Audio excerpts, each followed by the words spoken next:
Pasta 1, Faixa 1. Parte 1. Os hábitos dos indivíduos. 1. O loop do hábito. Como os hábitos funcionam. 1. No outono de 1993, um homem que mudaria radicalmente muito do que pensamos sobre os hábitos entrou num laboratório em San Diego para uma consulta previamente marcada. Era um senhor idoso, pouco mais de 1,80 m de altura, bem alinhado numa camisa azul de botão. Seus cabelos brancos espessos teriam causado inveja em muitos reencontros de 50 anos de formatura. A artrite o fazia mancar de leve, enquanto percorria os corredores do laboratório, segurando a mão da mulher, andando devagar, como se receoso do que cada novo passo traria. Cerca de um ano antes, Eugene Pauli, ou, abre aspas, EP, fecha aspas, como ele ficaria conhecido na literatura médica, estava em sua casa, em Playa del Rey, preparando-se para o jantar, quando sua mulher mencionou que o filho deles, Michael, estava vindo visitá-los. Abre aspas. Quem é Michael? Fecha aspas, perguntou Eugene. Abre aspas. Seu filho, fecha aspas, disse a mulher Beverly. Abre aspas. Aquele que nós criamos, sabe? Fecha aspas. Eugene olhou para ela com um olhar vazio. Abre aspas. De quem você está falando? Fecha aspas, perguntou. No dia seguinte, ele começou a vomitar e se contorcer de cólica abdominal. Dentro de 24 horas, sua desidratação estava tão grave que Beverly, em pânico, o levou ao pronto-socorro. Sua temperatura começou a subir, atingindo 40 graus enquanto ele transpirava, formando uma mancha amarela de suor nos lençóis do hospital. Ele ficou delirante, depois violento, gritando e empurrando quando as enfermeiras tentavam dar uma injeção intravenosa em seu braço. Só depois de sedá-lo é que um médico conseguiu cravar uma agulha comprida entre duas vértebras da base de sua coluna e extrair umas poucas gotas de líquido cefalorraquidiano. O médico que realizou o procedimento percebeu na mesma hora que havia um problema. O fluido ao redor do cérebro e dos nervos espinhais é uma barreira contra infecções e ferimentos. Em indivíduos saudáveis, ele é translúcido e corre rapidamente, movendo-se num fluxo quase sedoso através de uma agulha.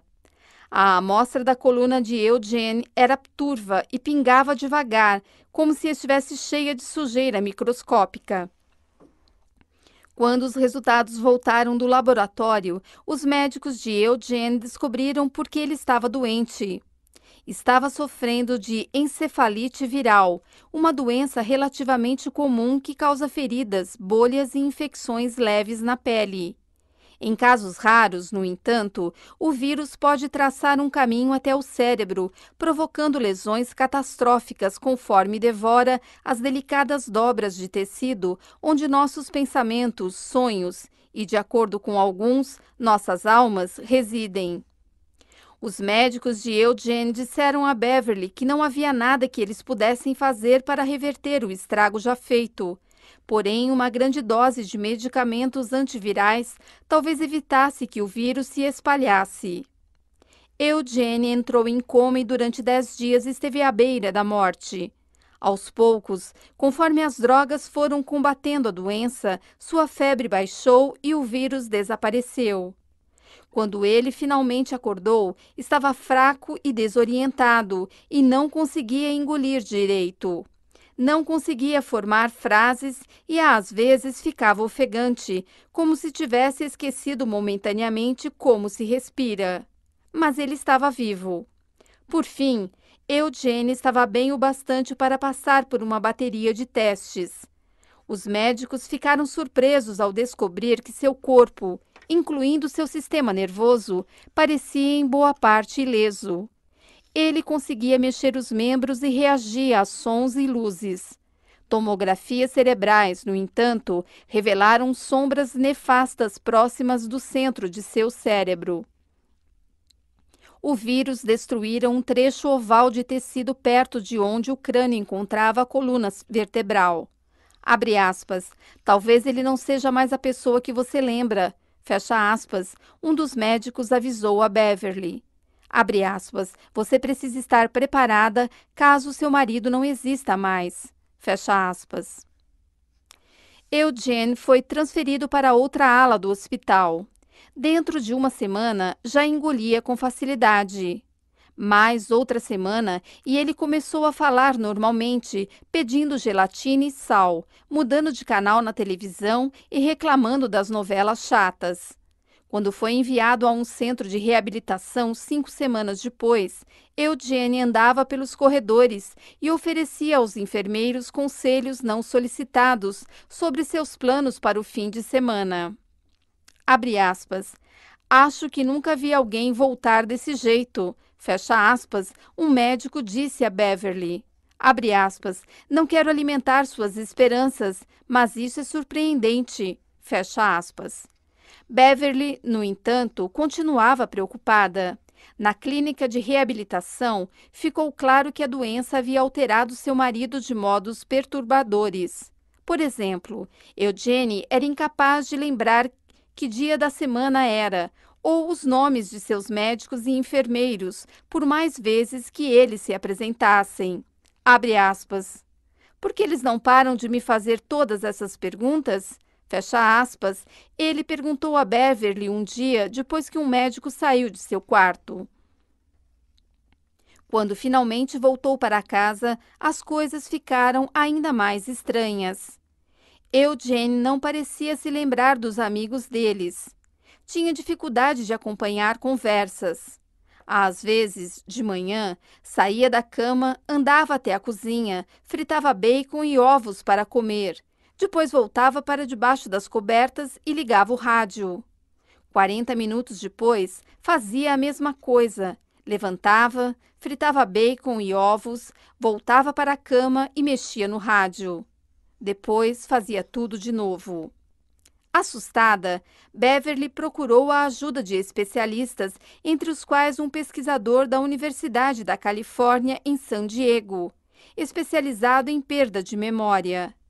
E foi assim que, num dia ensolarado de outono, Beverly e Eugene se viram num prédio indistinto no campus da universidade, lentamente caminhando de mãos dadas por um corredor. Eles foram conduzidos a uma pequena sala de exames. Eugene começou a conversar com uma moça que estava usando um computador. Abre aspas. Trabalhei com eletrônica ao longo dos anos e fico impressionado com tudo isso. Fecha aspas, ele disse, apontando para a máquina em que ela estava digitando. Abre aspas.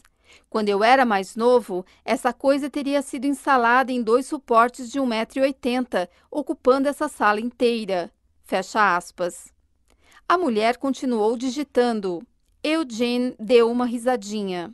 Abre aspas. Isso é incrível. Fecha aspas, ele disse. Abre aspas. Todos esses circuitos impressos e díodos e tríodos. Na época em que eu trabalhava com eletrônica, teria 2 suportes de 1,80 m segurando essa coisa. Fecha aspas. Um cientista entrou na sala e se apresentou. Perguntou a Eugene que idade ele tinha. Abre aspas. Vejamos. 59 ou 60? Fecha aspas. Eugene respondeu. Ele tinha 71 anos. Os cientistas começaram a digitar no computador. Eugene sorriu e apontou para a máquina. Abre aspas. Isso é mesmo formidável. Fecha aspas, ele disse. Abre aspas. Sabe, quando eu trabalhava com eletrônica, teria 2 suportes de 1,80 m segurando essa coisa. Fecha aspas. O cientista era Larry Squire, 52 anos, um professor que passara as últimas 3 décadas estudando a neuroanatomia da memória. Sua especialidade era explorar como o cérebro armazena acontecimentos. Seu trabalho com Eugene, no entanto, logo lhe revelaria um novo mundo e para centenas de outros pesquisadores que remodelaram nossa compreensão de como os hábitos funcionam. Os estudos de Squire mostrariam que mesmo alguém incapaz de lembrar sua própria idade ou de quase qualquer outra coisa pode desenvolver hábitos que parecem inconcebivelmente complexos, até você perceber que todo mundo depende de processos neurológicos semelhantes todos os dias. A pesquisa dele e dos outros ajudaria a revelar os mecanismos subconscientes que impactam as inúmeras escolhas que parecem ser fruto de um pensamento racional, mas, na verdade, são influenciadas por impulsos que a maioria de nós mal reconhece ou compreende. Quando Squire conheceu Eugene, já fazia semanas que ele vinha estudando imagens de seu cérebro. Os exames indicavam que quase toda a lesão dentro do crânio de Eugene se limitava a uma área de 5 centímetros perto do centro da cabeça. O vírus destruíra quase inteiramente seu lobo temporal medial, uma faixa de células que os cientistas suspeitavam ser responsável por todo tipo de tarefa cognitiva, tais como a lembrança do passado e a regulação de algumas emoções. A totalidade da destruição não surpreendeu Squire. A encefalite viral consome tecido com uma precisão cruel, quase cirúrgica. O que o deixou chocado era como as imagens pareciam familiares. 30 anos antes, quando era doutorando no MIT, Squire trabalhara junto com um grupo que estudava um homem conhecido como, abre aspas, HM, fecha aspas, um dos pacientes mais famosos da história da medicina. Quando HM, seu nome verdadeiro era Henry Molaison, mas os cientistas protegeram sua identidade ao longo de toda sua vida, tinha 7 anos, foi atropelado por uma bicicleta e caiu, batendo a cabeça com força. Logo em seguida, passou a ter ataques epiléticos e começou a desmaiar. Aos 16 anos, teve sua primeira crise tônico-clônica, o tipo de convulsão que afeta o cérebro inteiro. Em pouco tempo, ele estava perdendo a consciência até 10 vezes por dia. Quando completou 27 anos, HM estava desesperado. Os medicamentos anticonvulsivos não tinham ajudado. Ele era inteligente, mas não conseguia permanecer no emprego. Ainda morava com os pais. HM queria levar uma vida normal. Por isso, procurou a ajuda de um médico cuja tolerância com experimentos era maior que seu medo de cometer um erro médico.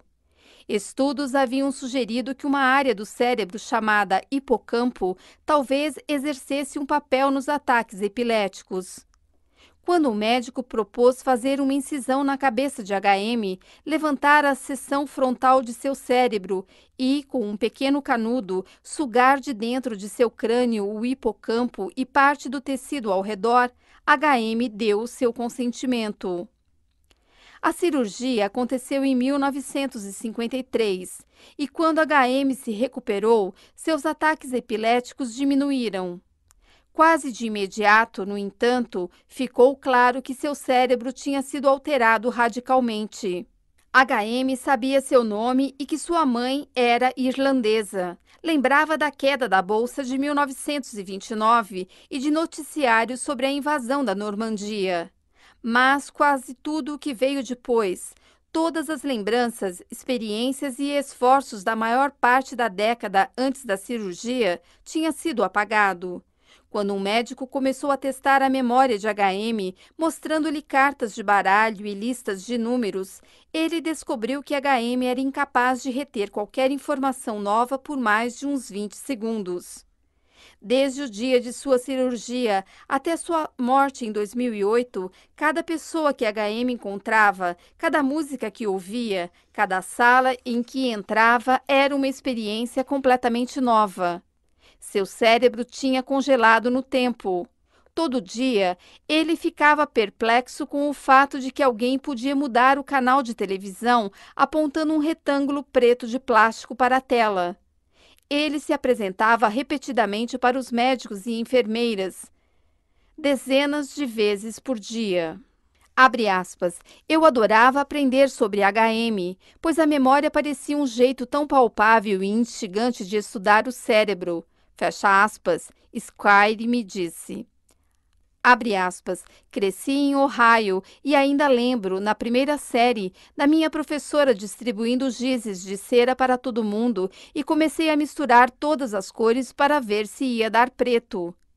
Por que guardei essa memória, mas não consigo lembrar o rosto da professora? Por que meu cérebro decide que uma memória é mais importante que outra? Fecha aspas. Quando Squire recebeu as imagens do cérebro de Eugene, ficou espantado com a semelhança entre aquele cérebro e o de HM. Havia pedaços vazios, do tamanho de nozes, no meio da cabeça de ambos. A memória de Eugene, assim como a de HM, tinha sido removida. Conforme Squire começou a examinar Eugene, no entanto, viu que aquele paciente era diferente de HM em alguns aspectos cruciais. Enquanto quase todo mundo percebia, minutos após conhecer HM, que havia alguma coisa muito estranha, Eugene conseguia travar conversas e realizar tarefas que não alertariam um observador casual de que havia algo errado. Os efeitos da cirurgia de HM tinham sido tão debilitantes que ele passou o resto da vida internado. Eugene, por outro lado, morava em casa com a mulher. HM não conseguia travar conversas de verdade. Já Eugene tinha a habilidade impressionante de conduzir quase qualquer diálogo para um tema que ele ficasse à vontade para discutir longamente, tal como satélites. Ele trabalhara como técnico para uma empresa aeroespacial ou as condições climáticas. Squire começou a examinar Eugene perguntando a ele sobre sua juventude. Eugene falou da cidade onde crescera no centro da Califórnia, do tempo que servira na marinha mercante, de uma viagem que fizera à Austrália quando era jovem. Lembrava da maior parte dos acontecimentos de sua vida que tinham se passado antes de cerca de 1960. Quando Squire perguntava sobre décadas posteriores, Eugene, educadamente, mudava de assunto e dizia que tinha dificuldade de lembrar de alguns acontecimentos recentes. Squire realizou alguns testes de inteligência e descobriu que o intelecto de Eugene ainda era aguçado para um homem incapaz de se lembrar das 3 últimas décadas. Além disso, ele ainda tinha todos os hábitos que adquirira na juventude, por isso, sempre que Squire lhe dava um copo d'água ou o elogiava por uma resposta especialmente detalhada, Eugene agradecia e retribuía o elogio. Sempre que alguém entrava na sala, se apresentava e perguntava como tinha sido seu dia. Mas, quando Squire pediu que Eugene memorizasse uma série de números ou descrevesse o corredor em frente à porta do laboratório, o médico descobriu que seu paciente não conseguia reter nenhuma informação nova por mais de 1 minuto. Quando alguém mostrava a Eugene fotos de seus netos, ele não fazia ideia de quem eram. Quando Squire perguntava se ele se lembrava de ter ficado doente, Eugene dizia que não tinha lembrança alguma de sua doença, nem da estada no hospital. Na verdade, Eugene quase nunca lembrava que estava sofrendo de amnésia. Sua imagem mental de si mesmo não incluía a perda de memória, e já que ele não conseguia se lembrar da lesão, não conseguia conceber que havia algo de errado. Nos meses após conhecer Eugene, Squire realizou experimentos que testavam os limites de sua memória. A essa altura, Eugene e Beverly tinham se mudado de Playa del Rey para San Diego para ficar mais perto da filha, e Squire muitas vezes os visitava para fazer exames. Um dia, Squire pediu que Eugene esboçasse uma planta de sua casa. Ele foi incapaz de desenhar um mapa rudimentar mostrando onde ficava a cozinha ou o quarto. Abre aspas. Quando você levanta da cama de manhã, como sai do quarto? Fecha aspas. Squire perguntou. Abre aspas. Olha, fecha aspas, disse Eugene. Abre aspas. Não sei direito. Fecha aspas. Squire tomou notas em seu laptop e, enquanto o cientista digitava, Eugene se distraiu. Olhou de relance para o outro lado da sala e então se levantou, andou até um corredor e abriu a porta do banheiro. Uns poucos minutos depois, Squire ouviu a descarga, a torneira aberta e Eugene enxugando as mãos nas calças. Voltou para a sala e sentou-se outra vez na cadeira ao lado de Squire. Esperou pacientemente pela próxima pergunta. Na época, ninguém se perguntou como um homem incapaz de desenhar um mapa de sua própria casa conseguia achar o banheiro sem hesitação. Mas essa pergunta e outras parecidas acabariam levando a uma série de descobertas que transformaram nossa compreensão do poder dos hábitos. Isso ajudaria a deflagrar uma revolução científica que hoje envolve centenas de pesquisadores que estão aprendendo pela primeira vez a entender todos os hábitos que influenciam nossas vidas. Quando Eugene sentou-se à mesa, olhou para o laptop de Squire. Abre aspas, isso é impressionante, fecha aspas, ele disse, apontando para o computador. Abre aspas, sabe, quando eu trabalhava com eletrônica, teria 2 suportes de 1,80 m segurando essa coisa, fecha aspas. Nas primeiras semanas depois que eles se mudaram para a casa nova, Beverly tentava tirar Eugene de casa todo dia. Os médicos haviam lhe dito que era importante que ele se exercitasse, e se Eugene ficava dentro de casa por muito tempo, deixava Beverly maluca, fazendo as mesmas perguntas inúmeras vezes, num loop infinito. Por isso, toda manhã e toda tarde, ela o levava para dar um passeio no quarteirão, sempre juntos e sempre seguindo o mesmo itinerário. Os médicos tinham avisado a Beverly que ela precisaria monitorar Eugene constantemente. Disseram que, se ele algum dia se perdesse, nunca mais conseguiria achar o caminho de casa. Mas, certa manhã, enquanto ela se vestia, Eugene saiu despercebido pela porta da frente. Ele tinha uma tendência a perambular de um cômodo para o outro, por isso Beverly levou um tempo para perceber que ele tinha sumido. Quando percebeu, entrou em pânico. Correu para a rua e tentou enxergá-lo. Não conseguiu vê-lo. Foi até a casa dos vizinhos e esmurrou as janelas. As casas eram parecidas. Será que Eugene tinha se confundido e entrado em outra?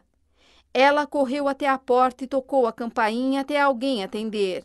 Eugene não estava lá. Ela correu de volta para a rua, seguindo o quarteirão, gritando o nome de Eugene. Estava chorando. E se ele tivesse ido a algum lugar com trânsito? Como diria alguém onde morava?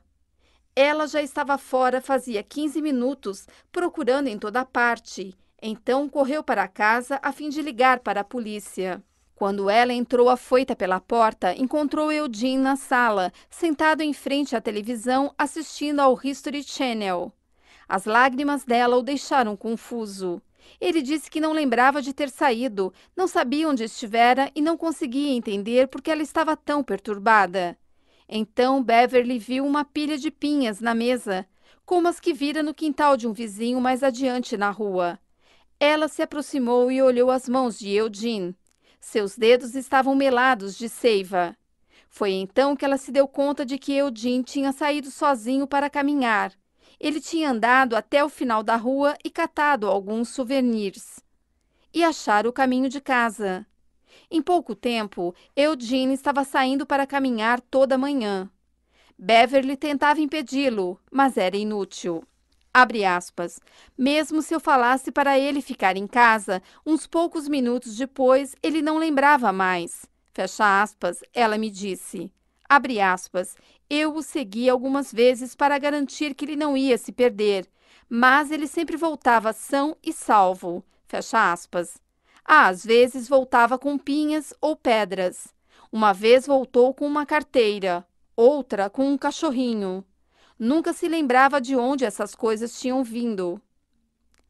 Quando Squire e seus assistentes ficaram sabendo dessas caminhadas, começaram a suspeitar que estava acontecendo alguma coisa dentro da cabeça de Eugene que não tinha nada a ver com a sua memória consciente. Então projetaram um experimento. Uma assistente de Squire visitou a casa um dia e pediu que Eugene desenhasse um mapa do quarteirão onde morava. Ele não conseguiu. Mas, Onde a casa dele estava situada na rua? Ela perguntou. Ele desenhou um pouquinho, depois se esqueceu da tarefa. Ela pediu que ele apontasse qual porta dava para a cozinha. Eugene olhou o cômodo à sua volta. Disse que não sabia. Ela perguntou a Eugene o que ele faria se estivesse com fome. Ele levantou, andou até a cozinha, abriu um armário e tirou um pote de amendoins.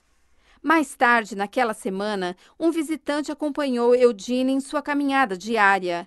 Eles andaram por cerca de 15 minutos pela eterna primavera do sul da Califórnia, com o ar carregado do cheiro de bougainvillias. Eugene não falou muito, mas sempre guiava o caminho e parecia saber aonde estava indo. Nunca pedia informações. Quando eles dobraram a esquina perto da casa dele, o visitante perguntou a Eugene onde ele morava. Abre aspas, não sei exatamente, fecha aspas, respondeu.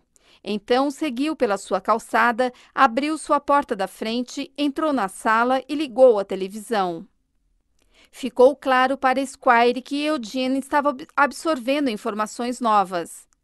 Mas onde dentro de seu cérebro estavam morando essas informações? Como alguém podia achar um pote de amendoins quando não sabia dizer onde ficava a cozinha? Ou achar o caminho de casa quando não fazia ideia de qual era a sua? Como, Squire se perguntou, os novos padrões comportamentais estavam se formando dentro do cérebro avariado de Eugene? 2. Dentro do prédio que abriga o Departamento de Ciências Cerebrais e Cognitivas do Massachusetts Institute of Technology, há laboratórios que contêm o que, para um observador leigo, pareceriam salas de cirurgia de uma casa de bonecas.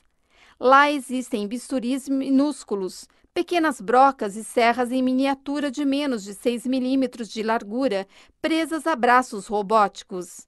Mesmo as mesas de operação são muito pequenas, como se preparadas para cirurgiões do tamanho de crianças. As salas são sempre mantidas uma temperatura de 15 graus, pois um toque gelado no ar estabiliza os dedos dos pesquisadores durante procedimentos delicados.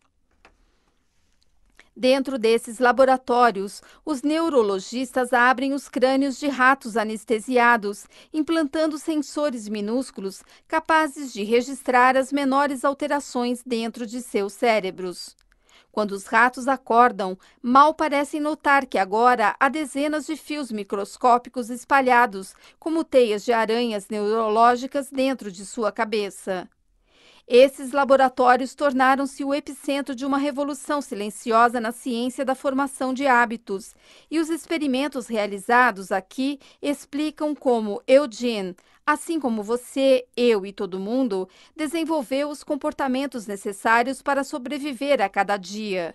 Os ratos desses laboratórios esclareceram os processos complexos que acontecem dentro de nossas cabeças sempre que fazemos algo tão mundano como escovar os dentes ou tirar o carro da garagem em marcha a ré. E para Squire, esses laboratórios ajudaram a explicar como Eugene conseguiu aprender novos hábitos. Quando os pesquisadores do MIT começaram a trabalhar com hábitos nos anos 1990, mais ou menos à mesma época em que Eugene foi acometido de sua febre, eles ficaram curiosos sobre um nó de tecido neurológico conhecido como gânglios basais. Se imaginarmos o cérebro humano como uma cebola, composto de camadas sobrepostas de células, então as camadas de fora, as mais próximas do couro cabeludo, são geralmente os acréscimos mais recentes de um ponto de vista evolutivo. Quando você cria uma nova invenção ou ri da piada de um amigo, são as partes mais externas do seu cérebro que estão em ação.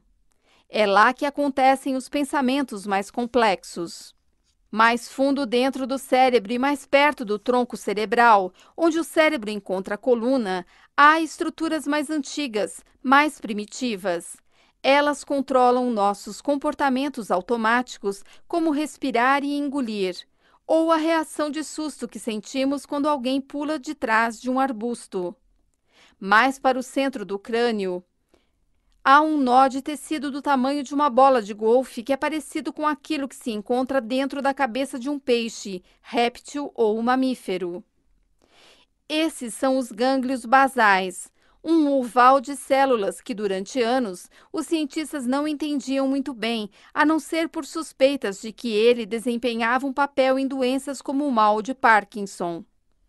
No começo dos anos 1990, os pesquisadores do MIT começaram a cogitar que os gânglios basais talvez pudessem ser essenciais para os hábitos também. Notaram que animais com lesões nos gânglios basais de repente começavam a ter problemas com tarefas, como aprender a atravessar labirintos ou memorizar como abrir recipientes de comida. Decidiram fazer experimentos usando novas microtecnologias que lhes permitiram observar, nos mínimos detalhes, o que estava acontecendo dentro da cabeça de cada rato enquanto ele realizava dezenas de rotinas. Numa cirurgia, inseria-se no crânio do rato algo parecido com um pequeno joystick com dezenas de fios minúsculos. Depois disso, o animal era colocado num labirinto em formato de T com chocolate numa das pontas.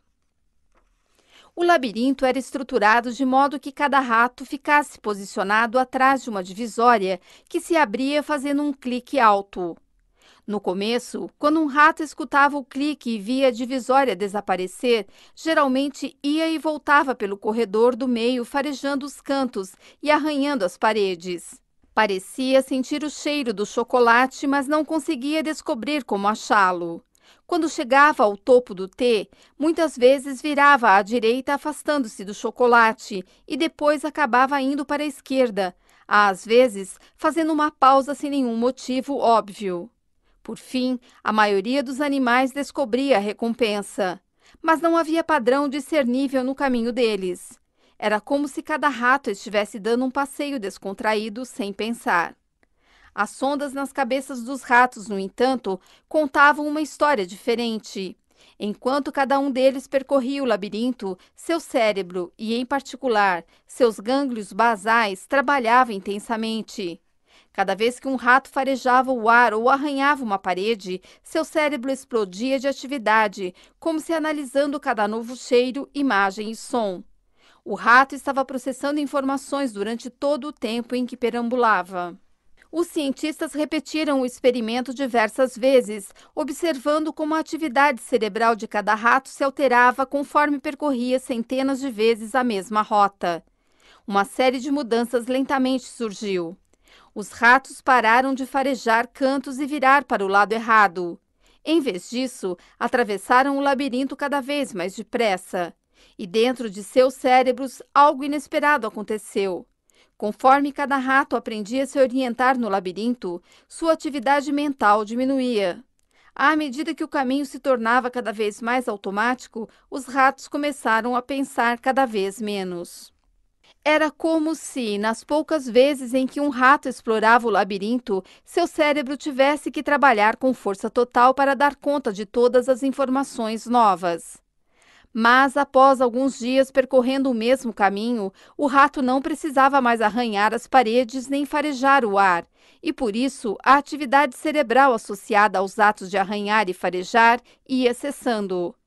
Ele não precisava escolher para que direção virar, portanto, os centros de tomada de decisão do cérebro ficavam em silêncio.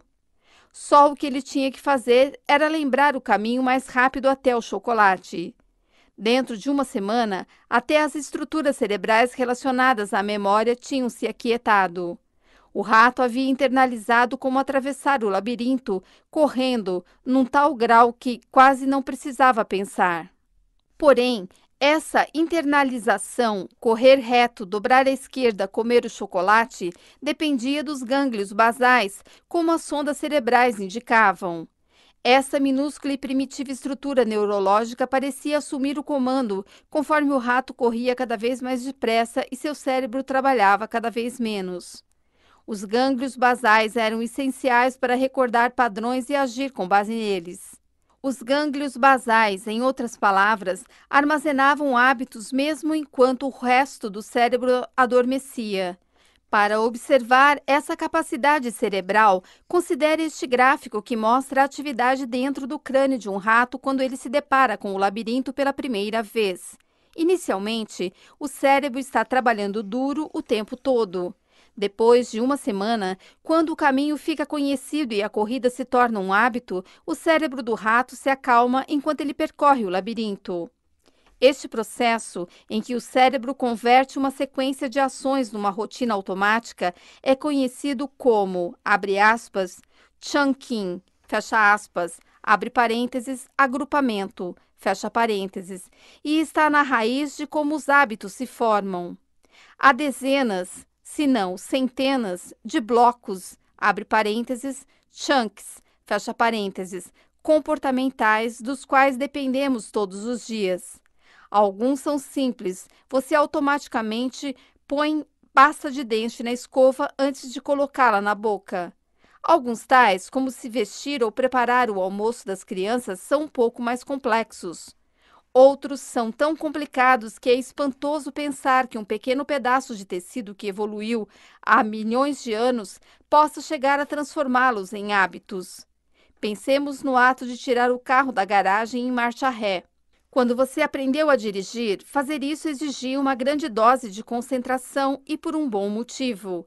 A tarefa envolve abrir a garagem, destrancar a porta do carro, ajustar o banco, inserir a chave na ignição, girá-la em sentido horário, mexer nos retrovisores e conferir se não há obstáculos, colocar o pé no freio, engatar a marcha ré, tirar o pé do freio, estimar mentalmente a distância entre a garagem e a rua enquanto você mantém as rodas alinhadas e observa o trânsito no sentido contrário. Calcular como as imagens refletidas nos espelhos se traduzem em distâncias reais entre o para-choque, as latas de lixo e as cercas. Tudo isso enquanto você aplica uma leve pressão ao acelerador e o freio e, muito provavelmente, pede ao passageiro que, por favor, pare de mexer no rádio. Hoje em dia, no entanto, você faz tudo isso cada vez que sai para a rua, quase sem pensar. A rotina acontece por hábito. Milhões de pessoas executam esse intrincado balé toda manhã, sem pensar, pois, assim que sacamos as chaves do carro, nossos gânglios basais entram em ação, identificando o hábito que armazenamos em nosso cérebro referente a tirar um carro para a rua em marcha ré. Uma vez que esse hábito começa a se desenrolar, nossa massa cinzenta está livre para ficar em silêncio ou dar sequência a outros pensamentos. E é por isso que temos capacidade mental suficiente para perceber que o Jimmy esqueceu a lancheira dentro de casa. Os hábitos, dizem os cientistas, surgem porque o cérebro está o tempo todo procurando maneiras de poupar esforço.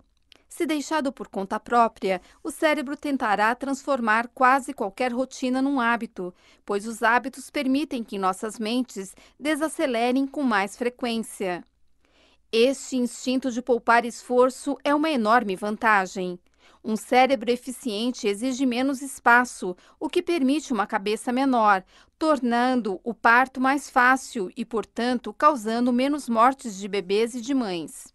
Um cérebro eficiente também nos permite parar de pensar constantemente em comportamentos básicos, tais como andar e escolher o que comer, de modo que podemos dedicar energia mental para inventar lanças, sistemas de irrigação e, por fim, aviões e videogames. Mas preservar o esforço mental é uma questão complicada, pois se nossos cérebros desligam no momento errado, talvez deixemos de notar algo importante, como um predador escondido nos arbustos ou um carro em alta velocidade enquanto saímos para a rua. Por isso, nossos gânglios basais desenvolveram um sistema inteligente para determinar quando devem permitir que os hábitos assumam o comando. É algo que acontece sempre que um bloco de comportamento começa ou termina. Para ver como isso funciona, observe de novo atentamente o gráfico do hábito neurológico do rato. Note que a atividade cerebral atinge seus picos no começo do labirinto, quando o rato ouve o clique antes que a divisória comece a se mexer, e outra vez no final, quando ele acha o chocolate. Esses picos são o modo como o cérebro determina quando deve ceder o controle a um hábito e qual hábito deve usar. De trás de uma divisória, por exemplo, é difícil para um rato saber se ele está dentro de um labirinto conhecido ou de um armário desconhecido com um gato à espreita do lado de fora. Para lidar com essa incerteza, o cérebro despende muito esforço no começo de um bloco de comportamento, procurando alguma coisa, uma deixa, que lhe forneça uma pista de qual hábito usar. De trás de uma divisória, se um rato ouve um clique, ele sabe que deve usar o hábito do labirinto. Se ouve um miado, escolhe um padrão diferente. Ao final da atividade, quando a recompensa aparece, o cérebro desperta e confere se tudo ocorreu como esperado. Esse processo dentro dos nossos cérebros é um loop de 3 estágios. Primeiro, há uma deixa, um estímulo que manda seu cérebro entrar em modo automático e indica qual hábito ele deve usar. Depois, há a rotina, que pode ser física, mental ou emocional. Finalmente, há uma recompensa, que ajuda seu cérebro a saber se vale a pena memorizar este loop específico para o futuro. Ao longo do tempo, este loop deixa, rotina, recompensa se torna cada vez mais automático. A deixa e a recompensa vão se entrelaçando até que surja um poderoso senso de antecipação e desejo. Por fim, seja num laboratório gelado do MIT ou na garagem da sua casa, um hábito nasce. Os hábitos não são inevitáveis. Como explicam os 2 capítulos seguintes, eles podem ser ignorados, alterados ou substituídos. Mas a descoberta do loop do hábito é tão importante porque revela uma verdade básica. Quando um hábito surge, o cérebro para de participar totalmente da tomada de decisões. Ele para de fazer tanto esforço ou desvia o foco para outras tarefas.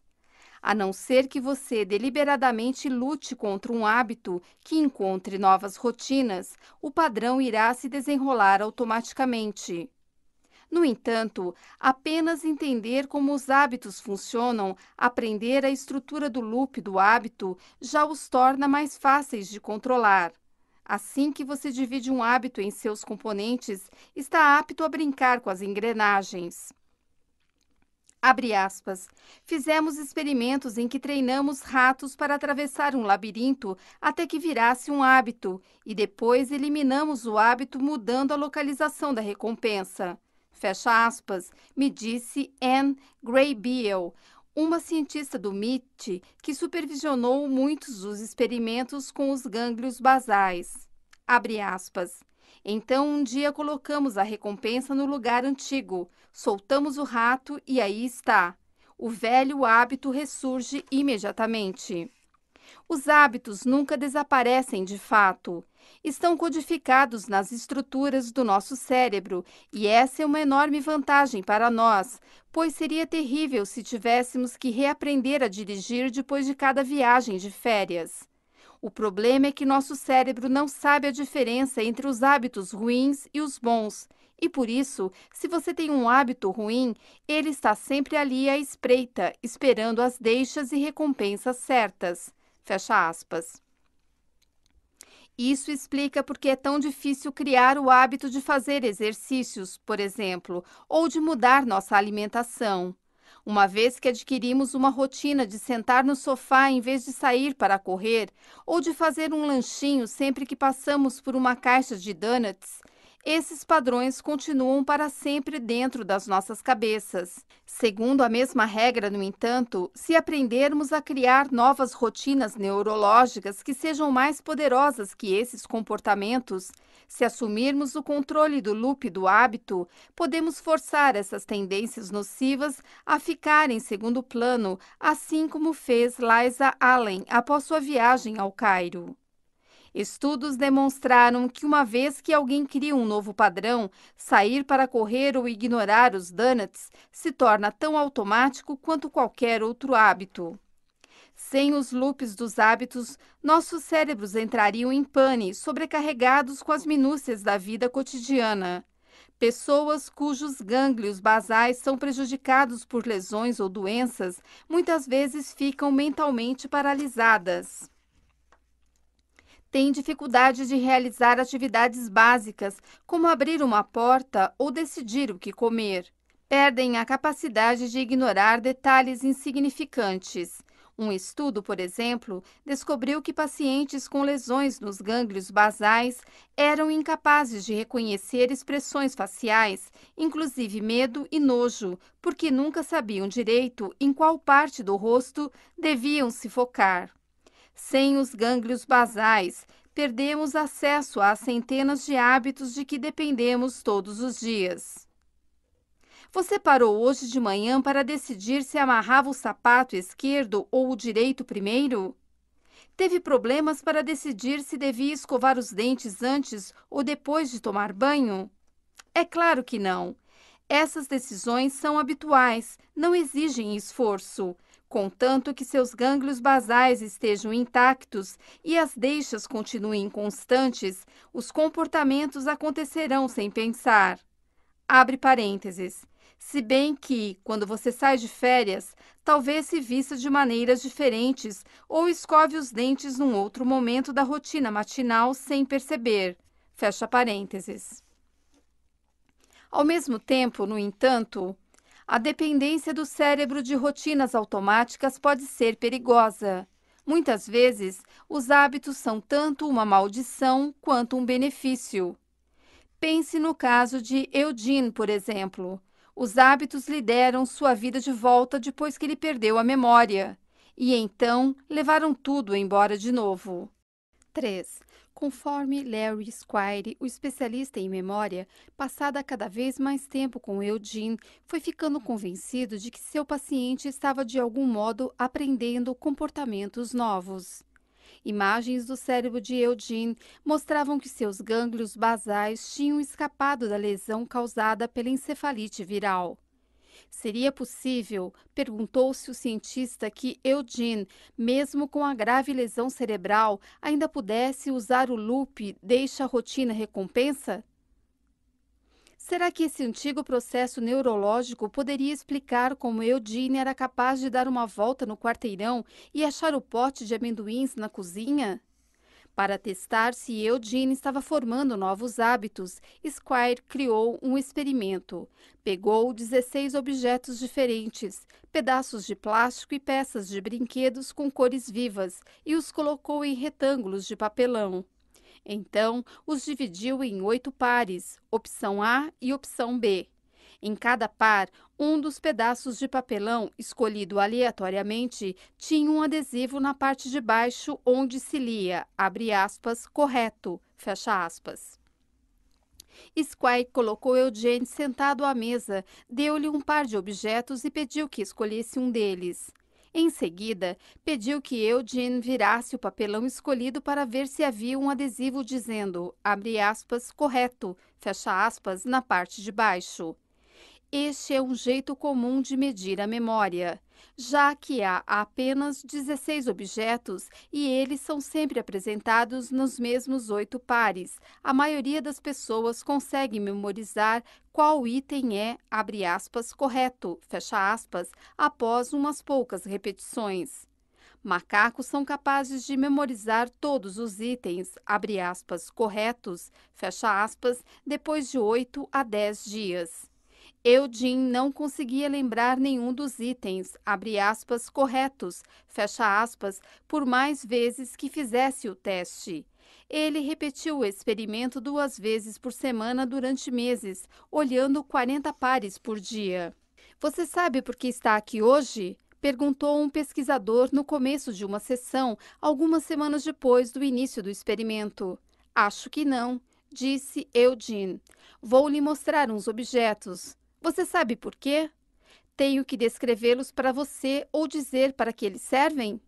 Eugene não lembrava absolutamente nada das sessões anteriores, mas conforme as semanas se passaram, o desempenho de Eugene melhorou.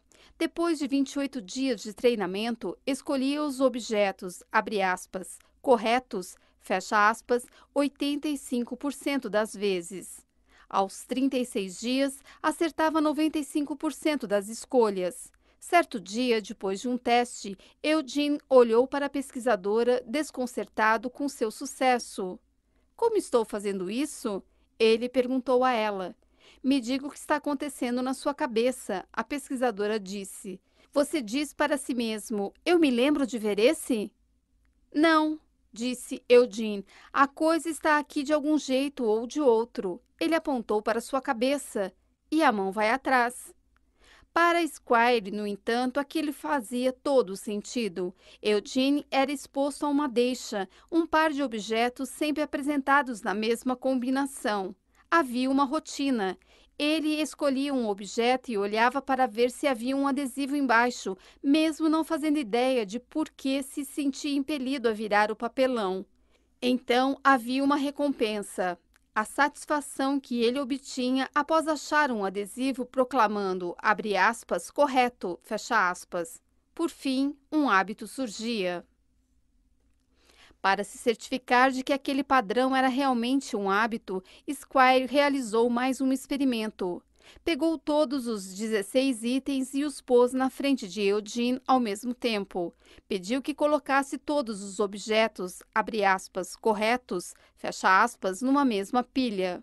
Eugene não fazia ideia de por onde começar. Minha nossa, como vou lembrar isso? Ele perguntou. Estendeu a mão para pegar um objeto e começou a virá-lo. A pesquisadora o deteve. Não, ela explicou. A tarefa era pôr os itens em pilhas. Por que ele estava tentando virá-los? É só um hábito, eu acho, ele disse. Ele não conseguiu fazer aquilo. Os objetos, quando apresentados fora do contexto do loop do hábito, não faziam sentido para ele. Essa era a prova que Squire procurava.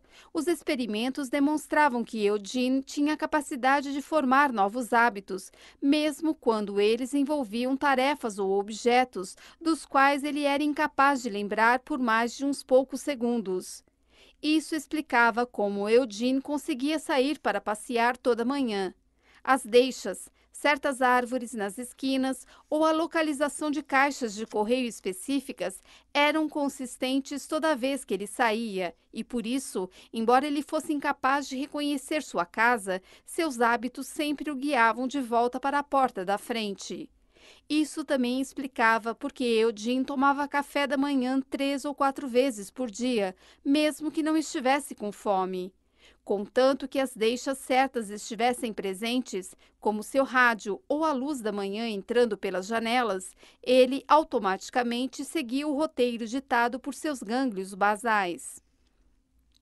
Além disso, havia dezenas de outros hábitos na vida de Eugene que as pessoas só perceberam quando começaram a procurar. A filha de Eugene, por exemplo, muitas vezes passava na casa deles para dar um oi. Falava com o pai na sala por um tempo, depois entrava na cozinha para ficar com a mãe e então ia embora, despedindo-se com um aceno ao sair pela porta. Eugene, que já tinha esquecido a conversa anterior deles, quando ela saía, ficava bravo. Por que ele estava indo embora sem conversar com ele? E depois esquecia porque estava chateado. Porém, o hábito emocional já havia começado e por isso sua raiva persistia, inflamada e, além da sua compreensão, até se consumir por si só. Às vezes ele batia na mesa ou falava palavrões e se alguém perguntava por quê, ele dizia: não sei, mas estou bravo. Beverly me contou. Ele chutava a cadeira ou era ríspido com quem quer que entrasse na sala. Então, poucos minutos depois, ele sorria e falava do tempo. Era como se, uma vez que a frustração começava, ele tivesse que levá-la até o fim, ela disse. O novo experimento de Squire também mostrou outra coisa, que os hábitos são surpreendentemente delicados. Se as deixas de Eugene sofressem mesmo a menor alteração, seus hábitos caíam em desarranjo. Por exemplo, nas poucas vezes em que ele dava a volta no quarteirão e havia algo de diferente, a prefeitura estava fazendo obras na rua ou uma ventania tinha soprado galhos por toda a calçada, Eugene se perdia, por mais perto que estivesse de casa, até que um vizinho gentil lhe mostrasse o caminho até sua porta. Se sua filha parasse para conversar com ele por 10 segundos antes de sair, seu hábito de raiva nunca surgia. Os experimentos de Squire com Eugene revolucionaram a compreensão da comunidade científica de como o cérebro funciona, provando de uma vez por todas que é possível aprender e fazer escolhas inconscientes sem ter nenhuma lembrança da lição ou da tomada de decisão. Eugene mostrou que os hábitos, tanto quanto a memória e a razão, são a raiz do nosso comportamento. Talvez não nos lembremos das experiências que criam nossos hábitos, mas uma vez que estão alojados dentro dos nossos cérebros, eles influenciam o modo como agimos, muitas vezes sem percebermos. Desde que o primeiro artigo de Squire sobre os hábitos de Eugene foi publicado, a ciência da formação de hábitos se transformou num grande campo de estudo. Pesquisadores das universidades de Duke, Harvard, UCLA, Yale, USC, Princeton, Pensilvânia e de todas as escolas no Reino Unido, Alemanha e Holanda, assim como cientistas corporativos trabalhando para a Procter & Gamble, Microsoft, Google e centenas de outras empresas, estão focados em compreender a neurologia e psicologia dos hábitos, suas forças e fraquezas, por que eles surgem e como podem ser mudados. Os pesquisadores descobriram que as deixas podem ser quase qualquer coisa, desde um estímulo visual, como um doce ou um comercial de TV, até certo lugar, uma hora do dia, uma emoção, uma sequência de pensamentos ou a companhia de pessoas específicas. As rotinas podem ser incrivelmente complexas ou fantasticamente simples. Abre parênteses, alguns hábitos, como aqueles relacionados a emoções, são medidos em milissegundos. Fecha parênteses. As recompensas podem variar desde comida ou drogas que causam sensações físicas, até compensações emocionais, tais como os sentimentos de orgulho que acompanham os elogios ou as autocongratulações. E em quase todos os experimentos, os pesquisadores viram ecos das descobertas de Squire com Eugene. Os hábitos são poderosos, mas delicados. Podem surgir fora da nossa consciência ou ser arquitetados deliberadamente. Muitas vezes acontecem sem a nossa permissão, mas podem ser remodelados se manipularmos suas peças. Eles dão forma à nossa vida muito mais do que percebemos. São tão fortes, na verdade, que fazem com que nossos cérebros se apeguem a eles a despeito de todo o resto, inclusive o bom senso. Numa série de experimentos, por exemplo, pesquisadores afiliados ao National Institute on Alcohol Abuse and Alcoholism, abre parênteses, Instituto Nacional do Abuso do Álcool e do Alcoolismo, fecha parênteses, treinaram camundongos para apertar alavancas em resposta a certas deixas, até que o comportamento se tornasse um hábito. Os camundongos eram sempre recompensados com comida. Então, os cientistas envenenaram a comida para que deixasse os bichos violentamente enjoados ou eletrificaram o chão, de modo que, quando os camundongos andavam em direção à recompensa, levavam um choque. Os camundongos sabiam que a comida e a jaula eram perigosas. Quando recebiam as bolinhas envenenadas numa tigela, ouviam os painéis eletrificados no chão, mantinham distância. No entanto, quando viam suas antigas deixas, apertavam a alavanca sem pensar e comiam a comida ou andavam pelo chão, mesmo enquanto vomitavam ou pulavam por causa da eletricidade. O hábito estava tão arraigado que os camundongos não conseguiam evitar. Não é difícil encontrar um caso análogo no mundo humano. Pense no fast food, por exemplo. Faz sentido quando as crianças estão morrendo de fome e você está dirigindo para casa depois de um longo dia, parar, só esta vez, no McDonald's ou no Burger King. As refeições não são caras, o sabor é tão bom. Afinal, uma única dose de carne processada, batatas fritas salgadas e refrigerante cheio de açúcar representa um risco relativamente pequeno para a saúde, certo? Você não faz isso o tempo todo. Porém, os hábitos surgem sem a nossa permissão. Estudos indicam que, em geral, as famílias não pretendem comer fast food regularmente. O que acontece é que um padrão de uma vez por mês lentamente se torna uma vez por semana e então 2 vezes por semana, conforme as deixas e recompensas criam um hábito, até que as crianças estão consumindo uma quantidade de hambúrgueres e fritas que é prejudicial à saúde.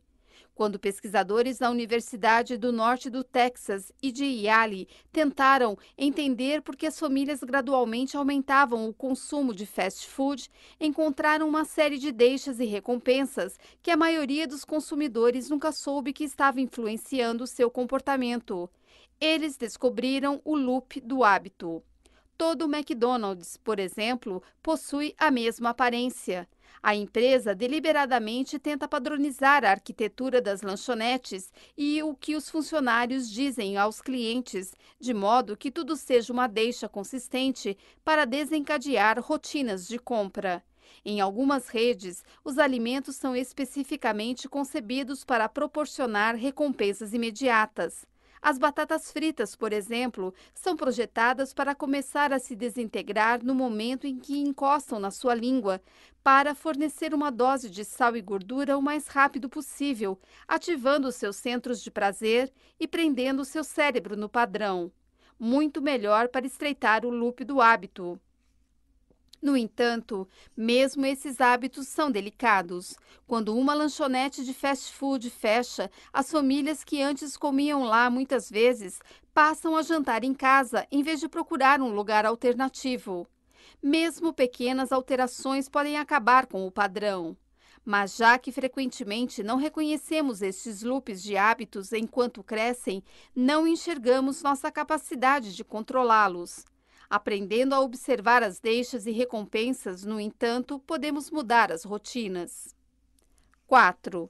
Em 2000, 7 anos após a doença, a vida de Eugene atingira uma espécie de equilíbrio. Ele saía para caminhar toda manhã. Comia o que queria, às vezes 5 ou 6 vezes por dia. Sua mulher sabia que, contanto que a televisão estivesse ligada no History Channel, Eugene se instalaria na sua poltrona felpuda e ficaria assistindo, fossem reprises ou programas novos. Ele não percebia a diferença. Conforme foi ficando mais velho, no entanto, os hábitos de Eugene começaram a ter impactos negativos na sua vida.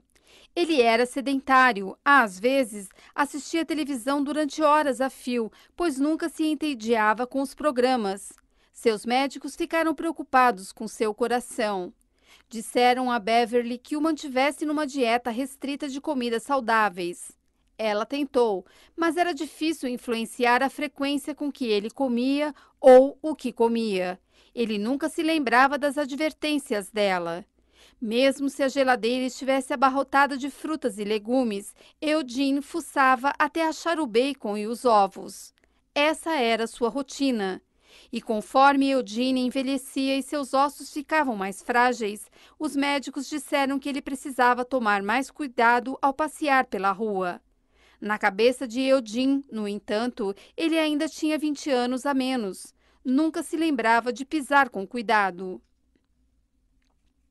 Fui fascinado pela memória durante toda a minha vida, Squire me disse. Então, conheci EP e vi como a vida pode ser rica mesmo se você não pode se lembrar dela. O cérebro tem essa capacidade espantosa de encontrar a felicidade, mesmo quando as memórias dela não estão mais lá. Porém, é difícil desligar isso, o que acabou se voltando contra ele. Beverly tentou usar sua compreensão dos hábitos para ajudar Eugene a evitar problemas conforme envelhecia. Descobriu que podia causar um curto-circuito em alguns de seus piores padrões, inserindo novas deixas. Se ela não guardasse bacon na geladeira, Eugene não comeria vários cafés da manhã gordurosos. Quando ela punha uma salada perto da poltrona dele, Eugene às vezes a beliscava e, conforme a refeição foi se tornando um hábito, parou de procurar guloseimas na cozinha. Sua dieta, aos poucos, melhorou.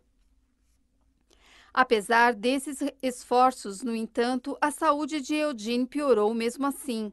Um dia de primavera, Eugene estava assistindo televisão quando de repente deu um grito. Beverly entrou correndo e o viu com a mão no peito. Ela chamou uma ambulância. No hospital, foi diagnosticado um pequeno ataque cardíaco. A essa altura, a dor tinha passado e Eugene estava lutando para sair da maca. Naquela noite, ele ficou o tempo todo arrancando os sensores presos a seu peito para poder deitar de lado e dormir. Alarmes soavam e enfermeiras entravam correndo. Elas tentavam fazer com que parasse de mexer nos sensores, prendendo-os no lugar com esparadrapo e dizendo que iam amarrá-lo se ele continuasse se mexendo. Nada funcionava. Ele esquecia as ameaças logo depois que eram feitas. Então, sua filha disse a uma enfermeira que tentasse elogiá-lo por cooperar e ficar quieto, e repetisse o elogio inúmeras vezes, sempre que o via. Sabe como é? Queríamos apelar para o orgulho dele, me disse sua filha, Carol Reis. Dizíamos, pai, você está mesmo fazendo uma coisa importante pela ciência, deixando estes negocinhos no lugar. As enfermeiras começaram a paparicá-lo. Ele amou. Depois de alguns dias, ele fazia o que quer que elas pedissem. Eugene voltou para casa uma semana depois. Então, no outono de 2008, quando atravessava a sala de estar, Eugene tropeçou numa saliência perto da lareira, caiu e quebrou o quadril. No hospital, Squire e sua equipe recearam que ele fosse ter crises de pânico por não saber onde estava. Por isso, deixaram bilhetes ao lado de sua cama, explicando o que acontecera e colaram fotos de seus filhos nas paredes. Sua mulher e seus filhos vinham visitá-lo todo dia. Eugene, no entanto, nunca ficou preocupado. Nunca perguntava por que estava no hospital.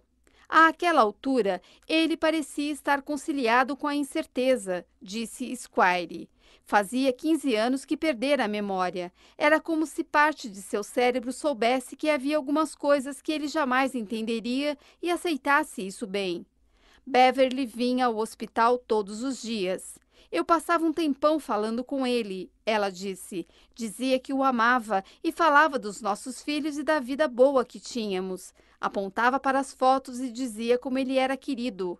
Fomos casados durante 57 anos e 42 deles foram um casamento normal de verdade.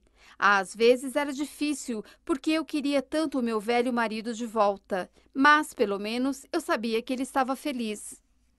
Umas poucas semanas depois, sua filha veio visitá-lo. Qual é o plano? Eugene perguntou quando ela chegou.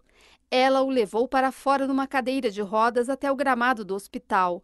O dia está lindo, disse Eugene. Que tempo ótimo, né? Ela falou para ele sobre suas crianças e eles brincaram com um cachorro. Ela achou que ele talvez pudesse voltar para casa em breve. O sol estava se pondo. Ela começou a se preparar para levá-lo para dentro. Eugene olhou para ela. Tenho sorte de ter uma filha como você, ele disse. Ela foi pega desprevenida. Não conseguia se lembrar da última vez em que ele dissera uma coisa tão carinhosa. Tenho sorte de você ser meu pai, ela disse. Puxa, o dia está lindo, ele disse. O que você está achando do tempo? Naquela noite, à 1 da manhã, o telefone de Beverly tocou. O médico disse que Eugene sofrera um ataque cardíaco grave e os funcionários tinham feito o possível, mas não tinham conseguido reanimá-lo. Ele falecera. Depois de sua morte, ele seria celebrado pelos pesquisadores e imagens de seu cérebro seriam estudadas em centenas de laboratórios e escolas de medicina.